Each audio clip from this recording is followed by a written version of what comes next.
Құрметті менің YouTube көрермендерім, Экомама парақшасына қош келдіңіздер. Менің каналыма тіркелмеген болсаңыздар, міндетті түрде тіркеліп қойыңыздар. Сіздерге пияздың керемет қасиеттерін, қандай емге қасиеттері бар екенін сіздерге айта кететін боламын. Бұл пиязды әрине емдік ретінде бұрында ата-әжелеріміз көп қолданған. Яғни мен өзімнің әжемнен көргенімді мен сіздерге айтып өткім келеді. Пияздың бөліктерінде 60% қан бар. Пияз артық майдан арылуға көмектесетін көкөніс. Тіпті пияз емдәмі де бар көрінеді. Емдәм уақытында тек пияздан жасалған көже ішу керек. Пияз өсіретін жылыжайда жұмыс істейтін адамдардың тұмау індеті кезінде де тұмаумен ауырмайтыны байқалған. Иммунитетіңізді күшейтіп, суық тимес үшін күніне жарты пияз жеу керек.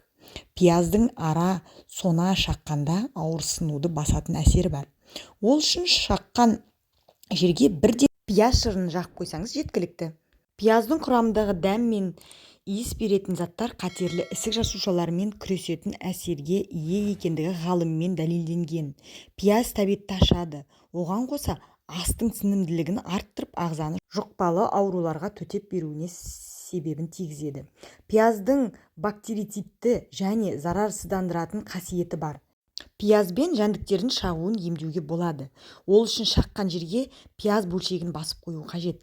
Пияз уды сорып алып, ісінуді басып, терінің тез жазылуына көмектеседі. Пияз шырынын жөтелді басатын тамаша дәрі деуге болады. Алайда оны ішуде оңайға соқпайды. Сондықтан жөтел кезінде құлағыңызға пияз шырынын тамызып қойғаныңыз жөн.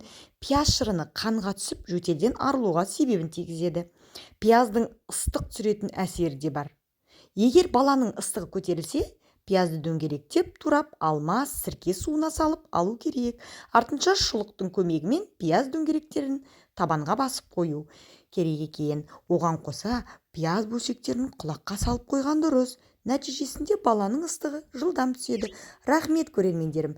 Көптеген сіздермен тағы да ақпараттармен бөлісетін боламын. Менің каналыма тіркеліп қойды ұмытпаңыздар. Рахмет.